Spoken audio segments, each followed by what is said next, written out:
Alright guys, so I've seen some comments about the rudder and people sort of spinning around. Um, I don't think there's anything wrong with a flight model, at least nothing that's so egregious that it's causing people to spin around. And look, I'm a quote-unquote professional, and I've gotten this thing where it starts spinning around and I can't control it. And I think the problem really lies in when you're trimming. As we know, on the Cyclic, we've got the force trim interrupt. This aircraft has always got its force trim engaged until we hit that force trim interrupt, and that's what's going to sort of turn it off for us. Right now, we've got a nice stable hover. We're at 5-foot hover, and I have not necessarily trimmed. I got a tiny bit of trim in the Cyclic there, but I have not really trimmed out pedals. You can see that I've put in some left pedal. All right, if I just equalize my pedals out, my physical pedals, all right, it's just going to start spinning a little bit on me. It's trying to maintain that trim. All right. I think what might be happening is when we're putting in pedal like this and we're nice and stable and we don't like the pressure that we're having to put because we're uncomfortable or whatever, then we hit the trimmer and now all of a sudden we get a little bit of wobble. All right, and depending if you're using the central trimmer position or something like that, it may be a little bit confusing. I guess all I can say is you really just need to practice with the trimmer and just kind of get used to anticipating what's going to happen when you interrupt the trim. If you've got a lot of pedal in, and I'm going to try to set up a situation where I've got a lot of pedal in, and I retrim it. And if I retrim it there, I had a lot of left pedal in. Suddenly I've lost control, right? So physically, my pedals are normal. They're equalized. I'm putting in some right pedal now to try to arrest this spin, which has gotten really out of control. I've got a lot of right pedal in. All right, so now I trim it. And I'm still wobbly, right? I've lost control at this point. I mean, I'm barely keeping this thing in the air. I'm probably gonna hit this tower behind me. I've got a lot of forward cyclic, because remember, we're not just dealing with our pedals anymore. We're also dealing with our cyclic. So when we interrupt that force trim, we also got to keep in mind of, well, where's my cyclic at right now? I'm gonna hit the trimmer again, trying to arrest this spin, trying to arrest this attitude that I've got, which has got me in this weird backwards loop, which is absolutely terrifying if this was real life. But I'm just making kind of micro corrections now. Trimmer, trimmer, trimmer, trying to get myself back to good. All right, so at least that I'm pointing in the same direction, and that my acceleration cue and velocity vector are still within the square of my symbology of my HDU. All right, so now I'm getting it back to good. And hit the trimmer again. Hit the trimmer again. All right.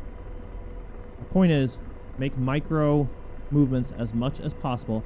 And if things do get crazy, just remember that don't reset the trim. That's a DCS-ism. That's not an Apache-ism. All right. There's no trim reset button in the aircraft. All right. You've got to, if you've trimmed it out that much, you've got to find your way back to good. But even in DCS, I wouldn't hit that trimmer reset button in flight. I definitely don't do it in the KA-50 because it seems to murder me every single time.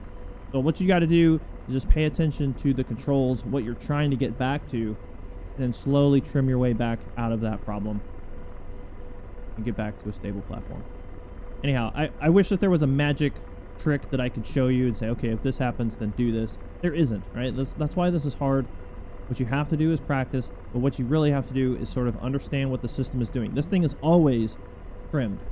Always got force trim. And understand, when we say trim, we're not talking about like an airplane trim, where you're trimming the ailerons or the rudders or something like that. It's a different type of trim. It has really more to do with the trimming of the controls. And so when we understand what our trim is doing, and we understand that this aircraft is always trying to trim, that's why it's called force trim, right? So it's forcing that trim. It's not really why it's called that, but it's a way to remember that. It's forcing that trim at all times. We're interrupting the trim with that little trimmer button, okay? When I click that, we're interrupting it just for a second or for as long as we hold it down. I'm holding down the trimmer right now. I've interrupted the force trim. This is all me now. Now I've got to make some adjustments with my controls. I'm going to try to maintain some stability, maintain my heading. Now I'm going to release the force trim.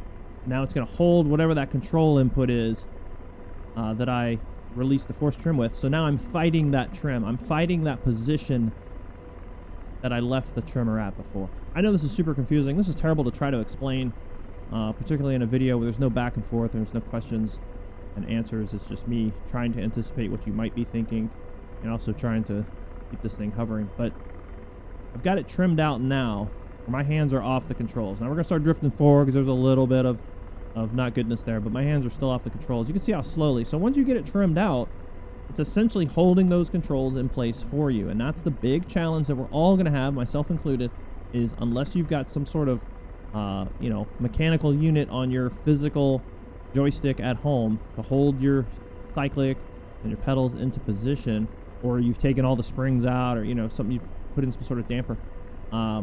If you've got something like mine where my joystick always springs back to center, you're always going to have this battle.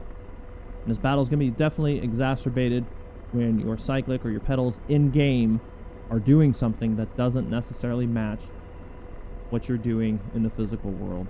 So it is going to be frustrating. It's frustrating for me. It does not fly like the real aircraft. It's not a hit on ED. That's not a hit on the design. It's just kind of the fact of the matter that we're playing a game that is trying to replicate something that we just can't replicate in the outside world, at least it's not easily, and at least not cheap. Hopefully we'll get some new systems out there, hardware-wise, that'll let us do those kind of things as we see that helicopters are becoming more and more accessible in programs like this. Anyway, I don't even know if I'm going to post this. I don't know if I've confused you. Hopefully not. Hopefully you can take something from this and just take your time and practice. I can't stress enough how much you just need to practice, because when you're doing this and then the bad guys are shooting at you, you know, the stress is going to be high and you're going to overreact. You're going to over control the aircraft. So if you can fine tune it now, it's going to help you in those high stress situations. All right. Thanks for watching. We'll see you.